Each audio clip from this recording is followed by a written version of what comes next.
Today is September 4th. Welcome on into Daily Cards Live here on ClaibsOnline.com. I'm Joe Roderick, joined alongside by Bob Ramsey, and we are brought to you by Munganat St. Louis Acura and Royal Banks of Missouri. Rammer, the Cardinals did it again yesterday. I'm a believer that they can climb their way back into the playoff race after the big extra innings win over the Brewers yesterday, scratching and clawing their way to stay in that game and then have the big inning there in the 12th. I'm all in. Once again, I'm in, and this is a team that's on a playoff run again. Yeah, you know what's I was thinking about it last night, and it's funny, and we all, especially in the media, but I think media, fans, everybody looks at the schedule. Oh, well, the schedule. You go compete. These are all professionals, and so are we both a little surprised at the competitive level on this stretch against postseason teams? Yeah, I think we're a little bit surprised, but we really shouldn't be. It's not like you're stomping these teams. You're just competing. This is the team they thought they were going to have come into the season, a team that battles and can find ways to win and that sort of thing. I will tell you this, as much as I like Ollie Marmol and the staff, it's almost 100% a coincidence, but I like the way the team ran and moved runners along with Turner Ward running it last night. Stealing bases, putting the ball in play, bunting. Again, I get it. It's almost certainly a coincidence, but I noticed. Rimmer, you have been in those manager meetings. You have been with teams. You were in there in the Tony La Russa days, talking to him each and every day as he prepped for games. When the managers do get ejected, kind of take fans through when as soon as they get tossed, they're walking off the field, they're handing their scorecard to the next in line. Where are they going? What are they doing the rest of the evening after that? I can't speak for everybody, but the ones that I've been around, they typically go to their office and watch the game on TV, typically. Are there guys that are neurotic and can't sit still and walk around in the clubhouse? Yeah, every now and then you'll see a guy just around the corner in the tunnel, and they'll get fined for that. But and that's what I was going to ask that for the ones that hang around in the tunnel or the ones that'll call, the bat boys or someone on the bench over to hey, relay a message. Who polices that? How is that handled? Well, I don't know how they do that anymore. It's just if you get caught, you can get fined, and I guess if it was really egregious, you could even get suspended. Right. Yeah, because it's a long way to go from the office into the actual dugout. I mean, you'd have to. There's places you could just go sit and hang out and stand. Yeah, there's not TVs there in most cases, but you could still get a good idea of what's going on in the game when that happens. But for the most part, with technology the way it is today, yeah, it's crazy to think that I got ejected. Okay, I'm off. It actually is going to be the next in line that's going to run the rest of the game, and I'm not going to have any kind of hand or say in it at all. Yeah, I do think they have to be careful, and I think most of the time guys play it straight. Maybe I'm being naive, but I think that, they trust the people they have on staff to do it. Cardinals look to go for another series win against a playoff team today. They are one game over 500, winning game number 70 last night, taking on the Brewers yet again. Sonny Gray against Colin Ray is your matchup for this evening. Colin Ray having a really nice season, 12-4 for the Brewers this year with a 3.70 ERA, only 118 strikeouts though for Ray, as he's a guy that's going to pitch to contact, put the ball in play, and be in there for enough innings to get the decision. That's why he's sitting there at 12-4 on the year. See if your offense can continue. Again, would you love to hit a bunch of bombs on a guy and run him out? That's not really typically the Cardinals, even when they're playing well, what they do. But can you kind of do what you've been doing a little more of and put pressure on them offensively? Cut down on your strikeouts. that's not something that they've done consistently, but when they do, it really shows. No, I mean, there's no exaggeration this year. Colin Ray having the best season of his career. Yeah. Before this year, he is 34 years old right now and has been pitching since 2015. I remember back when he was a member of the Padres, all the way back to the Marlins, and looking back at his stats, never before has he come anywhere close to having an ERA under 4. For the season, the closest he ever had was his very first year, and that was 31 innings pitched. He had an ERA of 4.26.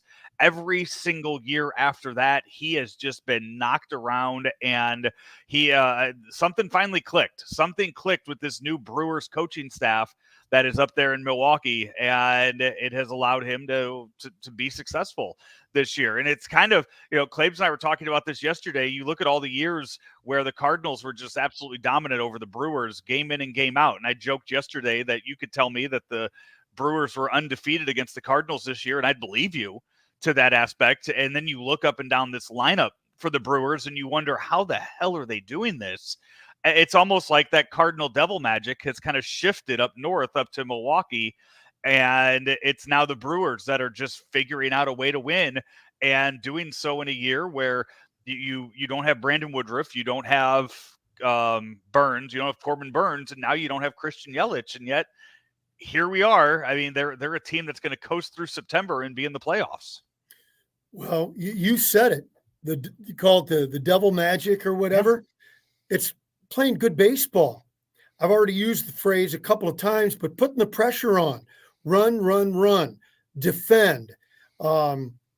It's been said a number of times every time you play the Brewers how athletic they are. Mm-hmm. And they just put the pressure on, put the ball in play, make you make plays, and then have guys that occasionally can drive the ball and hit it out. And they're playing like the Cardinals are supposed to play. Sonny Gray on the mound for the Cardinals today. He is making, as I go through here, this is start number 26 for Sonny Gray today. And you kind of look back over the months that he has had this year and look at the numbers that he has put up so far this season. What do you want to see out of Sonny Gray in this final month of the season? Looking back, I mean, July was just horrible for him, a 6.75 ERA, but got it down to 4.5 in the month of August. What do you want to see out of Sonny Gray? We talked so much yesterday about an ace of the staff. He's got 4 or 5 starts left in the season for the Cardinals this year. What are you looking for? Well, you want the guy to be consistent, attack hitters and be consistent. I think that's what he does when he's good. And obviously you want to go 6-7 innings. You'd like him to go everybody, we kind of fall off. He can give you 6. No, I want more than that. Really good pitchers will go deeper into the game than that. And so he's got to be consistently better. I would like to see a strong month to wrap things up here, deep into games, and just overall show that he is going to be that ace in the staff for next year. Rammer, an interesting thing to talk about. I don't know if you saw this. Randy Carricker, I saw him post this earlier today, and it kind of gets into what you and I were talking about with looking ahead to 25, saying that he thinks the 26-man roster for 2025 is already within the Cardinal system, that you could find your opening day 26 already within the Cardinals organization for that. And I would think that if that were to happen, I think if you think fans are pissed off now at the status of this team, if you go an entire offseason without adding anybody to the roster from outside of the organization, I cannot imagine that would go over well at all for Cardinal fans. Especially if you subtract somebody like Paul Goldschmidt. Right.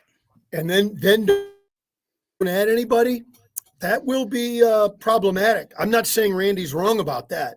In fact, it might be likely. You look at the 26 names and it makes sense. It's those are 26 big league ready talents that you would expect to produce in 2025. just knowing that you have a fan base right now that is not thrilled with how things have gone the last 2 years. I think what they'll do, Joe, is I think they'll let Goldie walk, and I think they'll make some deals. Yeah. So, you have now. I'm not saying they're all good, or I'm not saying they won't be good, but you may trade 2 or 3 young guys to bring in a full-time starting player. Where would that be? Would it be first base? Would it be another outfielder? And you probably do that for maybe another starting pitcher, and you move some of the old guys out of the rotation. So I think that, they could not add. By add, I think we were talking free agency. I think they'll make some deals. Again, Cardinals and Brewers tonight. 6:40 start time up in Milwaukee. It's Colin Ray against Sonny Gray. Cardinals with an off day tomorrow before they welcome in the Seattle Mariners this weekend. Looking up and down the lineup, Cardinals do not have great numbers against Colin Ray in his career. Nolan Arenado 0 for 8 in his career. Paul Goldschmidt 2 for 8 in his career against Colin Ray. So just looking at some of those numbers, that this could be a problematic game tonight for the Cardinals going up against the Brewers. But another win tonight would mean another series win. Yeah. A very tough stretch of their schedule right now, currently sitting 5.5 games out of a wild card spot here with time winding down in the rest of the season. This is a game 140 tonight. I hope Ollie uses the speed that he has when they get on base and look to manufacture and make some things happen. That has not been the Cardinals' style this year. I've been very disappointed in that. But last night maybe gives me hope that, hey, when we do that, we make things happen and gives us, the Cardinals, an opportunity for success. We will wrap things up on another edition of Daily Cards Live here on Claibs Online. And if you didn't see the news earlier today, Claibs Online announced a new show coming your way starting this Friday. It's Talkin' Football with Mike Martz and Jim Thomas. First episode drops this Friday and will be available for you all Friday, Saturday, and Sunday right until kickoff. They'll be breaking down all of the Sunday NFL games. And very much looking forward to working with Mike Martz and JT and listening to those two talk football each and every week here on Claibs Online. We here at Daily Cards Live are brought to you each and every day by Munganess St. Louis Acura and also Rammer Royal Banks. Royal Banks of Missouri, where better service means better banking. Be sure and give them a call when you're ready to make a move financially. 314-212-1500. Royal Banks, member FDIC, and equal opportunity lender. Talk to you tomorrow right here on Daily Cards Live, a Claibs Online production. He's Bob Ramsey. I'm Joe Roderick. Talk to you then. Munganess St. Louis Acura is making room for the 2025 MDX, so that means great deals for you on the 2024 MDX. We have over 100 2024 MDX models in stock, and you get financing as low as 3.9% for up to 60 months. Or you can lease a new MDX for just $559 per month for 36 months. Or get the MDX technology model for just $589 per month for 36 months. Munganess St. Louis Acura, better than ever for you.